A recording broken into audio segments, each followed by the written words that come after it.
사랑하는 성도 여러분, 7월 21일 금요일 아침입니다. 하나님의 은혜와 평강이 함께하기를 축복합니다. 좋아요, 구독 꼭 눌러주세요. 우리 천만 성도 큐티하는 그날까지 함께 달려가도록 하겠습니다. 오늘 우리에게 주신 하나님의 말씀은 사도행전 13장 13절에서 31절까지의 말씀인데요. 우리 함께 29절에서 31절까지의 말씀 같이 읽도록 하겠습니다. 성경에 그를 가르쳐 기록한 말씀을 다 응하게 한 것이라. 후에 나무에서 내려다가 무덤에 두었으나 하나님이 죽은 자 가운데서 그를 살리신지라. 갈릴리로부터 예루살렘에 함께 올라간 사람들에게 여러 날 보이셨으니 그들이 이제 백성 앞에서 그의 증인이라. 아멘. 바나바와 바울은 선교 1차 여행을 떠났습니다. 물론 마가 요한도 함께 동행했습니다. 그런데 그 여행이 너무 힘들어서있는지 마가 요한은 중간에 포기하고 집으로 돌아가고 맙니다. 바로 바보에서 떠나서 밤빌리아에 있는 버가에 이르렀을 때에 요한은 집으로 돌아갔습니다. 나중에 2차 전도 여행 때 이제 이 일로 인하여서 바나바와 바울이 이제 헤어지는 그런 이제 결정적인 이유가 되기도 합니다. 선교 여행이라는 것이 사실은 쉽지 않는 일이죠. 기도하고 순종하는 마음으로 해도 참 힘든 것이 선교의 여행입니다. 그래서 우리가 지금 선교 떠나 계시는 우리 선교사님들을 위해서 여러분 격려해 주시고 기도해 주시기를 축복합니다. 자, 이렇게 해서 이제 결국은 구브로, 구브로에서 키프로스죠. 예, 구브로에서 바보 지역에서 떠나서 바로 이제 밤빌리아에 있는 버가라는 곳에 도착했어요. 버가라는 곳에서 조금 더 나아가서 바로 이제 비시디아 안디옥. 그들이 처음 출발했던 곳은 시리아 안디옥이죠. 그래서 이제 비시디아 안디옥이라는 곳에 가서 복음을 전하는데 이들의 복음의 선교의 전략의 가장 큰 중심은 어디에 있습니까? 제일 첫 번째 회당입니다.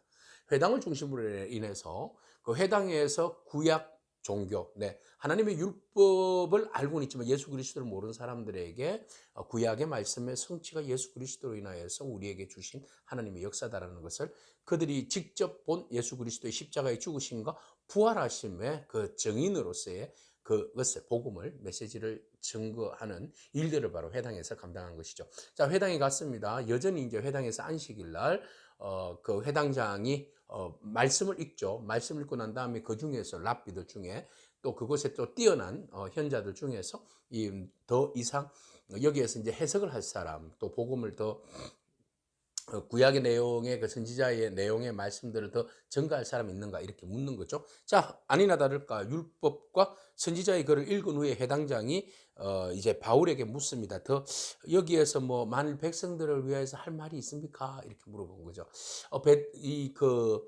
바울을 안 것 같아요. 바울이 누구입니까? 바로 율법에서 정통한 사람이잖아요. 가말리엘의 후손 문화생이잖아요.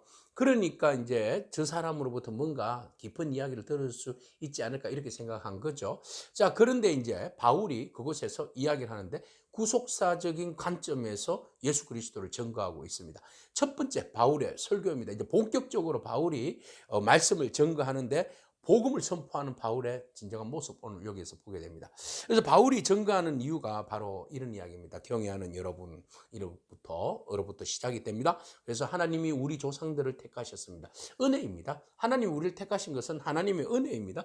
우리가 그렇게 택함을 받았고 우리가 애굽 땅에서 나그네 되었을 때 하나님 권능으로 우리를 구원해 주셨고 또 광야에서 40년 있었고 가나안 땅에 들어가서 7족속을 멸하고 그곳에서 기업을 받아서 약 450년간 그곳에 묵가하게 되었다. 그러니까 출애굽 40년 그리고 400년 동안 가나안 땅에 머물고 또 사사시대가 10년 뭐 이렇게 흘렀다고 볼 수 있겠습니다. 그래서 450년 동안 흐르고 있을 동안에 하나님께서 선지자 사무엘 때에 사사시대가 끝나고 사무엘 때에 여러분들이 원했던 대로 왕을 달라고 해서 왕을 세웠고 그리고 사울이 40년 집권하고 그리고 하나님께서 다윗을 세워주셨는데 다윗이 누구인가? 사울과 다르다는 그 차별성을 이야기하는 거예요.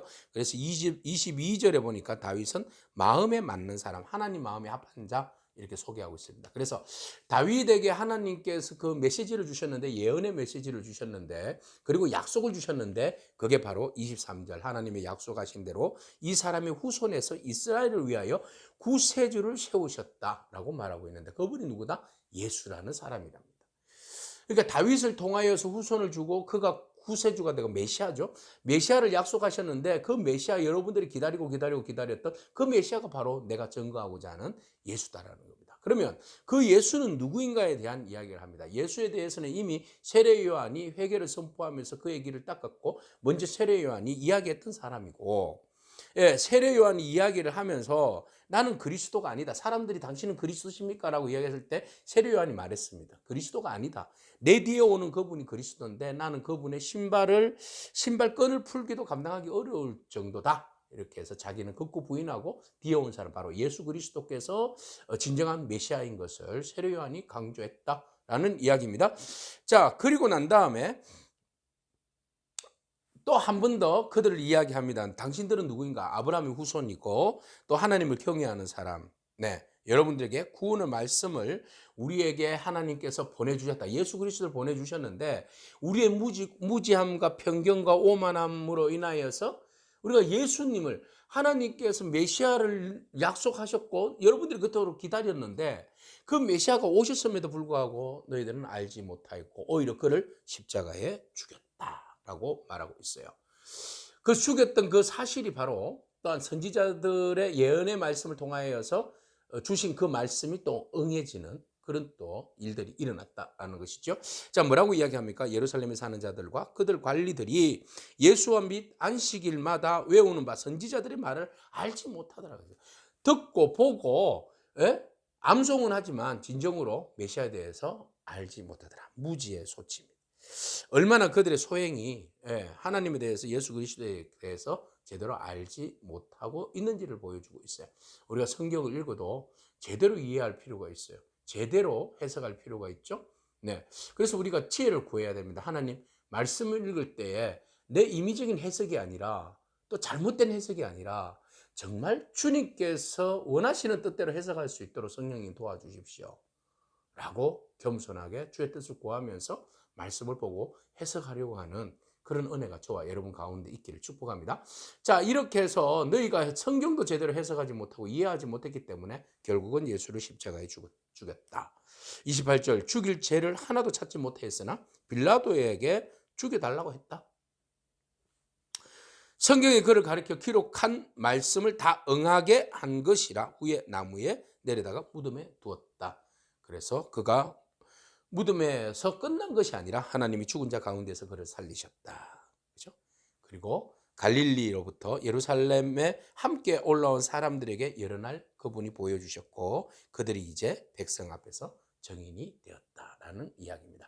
이 사실은 역사적인 팩트다라는 것을 이야기해요. 그래서 역사의 사건들, 구약에서 하나님이 이스라엘 백성들을 선택하신 것과 그리고 출애굽시키신 것과 가나안 땅에서 그들의 나라를 세우신 것과 그리고 다윗을 통하여서 예언하신 그 메시아를 보내주실 것을 약속하셨는데 그것이 바로 예언의 성취로 예수 그리스도를 통하여서 이 땅에 이미 그것이 응해졌다라고 이야기하는데 그것을 우리가 갈릴리에서 예루살렘에 올라가면서 모든 사실을 다 봤다.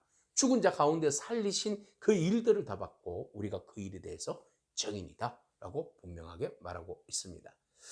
우리가 사실에 대해서 모를 때는 엉뚱한 열심, 다른 열심 품을 수 있어요. 사울이 예수에 대해서 잘 모르고 있을 때는 그는 유대교에 심취해 있었고 유대교를 위해서만 살았고 예수님을 이단의 개수라고 주장을 했었죠. 그러나 예수님을 만나고 예수님에 대해서 확실히 알고 난 다음부터 그는 모든 역사와 율법과 그리고 배운 모든 지식과 철학이 바로 예수로 연결되는 거죠. 프리즘이 되는 거죠. 모든 것이 예수를 통해서 재해석되어지더라는 겁니다. 그래서 역사의 주관자, 우리의 생명의 주인 되신 주관자, 구원자, 모든 역사의 해석의 중심, 온 인류의 구원자 예수 그리스도가 모든 것의 중심이 되었다라는 것을 바울은 깨닫게 되는 것이죠. 오늘 여러분들의 해석과 여러분들의 삶의 이유와 여러분들의 생의 모든 것의 중심은 무엇입니까? 예수 그리스도입니다. 예수님만이 우리의 모든 것인 줄로 믿습니다. 모든 해석은 바로 예수 그리스도로 결론이 나야 됩니다. 그래서 모든 프리즘과 또 모든 그 시선, 안경이 바로 예수 그리스도의 시야를 가지고 모든 것을 바라보고 재해석하고 해석해내야 한다는 것이죠. 그래서 바울은 첫 번째 선교지에서 설교를 통하여서 그동안 살아온 모든 것들의 그리고 알고 있는 모든 것들의 해석의 결론이 어디로부터 났다는 겁니다. 예수 그리스도. 그래서 그는 예수 그리스도로 결론이 난 것에 대해서 기뻐하고 즐거워하고 또 그것에 대해서 목숨을 걸고 자랑하고 선포하게 된 것이죠. 오늘 여러분, 예수님만이 우리의 모든 것의 중심인 줄로 믿습니다. 예수님만이 우리의 모든 것의 전부인 줄로 믿습니다. 그 예수님을 자랑하고 선포하고 증거할 수 있는 정인이 되기를 축복합니다. 아멘. 기도하겠습니다. 하나님 감사합니다. 우리가 영적으로 무지하여서 오만하여서 하나님 말씀을 읽음에도 불구하고 이해하지 못하고 해석하지 못하고 믿지 못하는 어리석음에서 하나님 우리가 벗어나게 하여 주시고 오직 진리이신 예수 그리스도만이 우리의 참 주가 되시고 진리가 되심을 우리가 믿고 보고 따를 수 있도록 은혜를 다하여 주시옵소서. 세상에 많은 가치가 있고 많은 것이 흔들리고 있는 이 상황에서 우리가 오직 예수님만 증거하게 하여 주시옵소서. 교회가 흔들리고 부흥이 되지 않고 기독교의 수가 적어든다고 해서 진리마저도 흐트러지는 법이 아닌 줄로 믿습니다. 오직 진리는 살아있어 오직 진리만이 예수 그리스도만이 참 진리인 것을 우리가 더욱더 확인하고 확신하고 증거하는 저희들이 삶이 되게 하여 주옵소서. 예수님에게 하신 이름으로 기도합니다. 아멘. 오늘도 믿음으로 승리하길 축복합니다. 아멘.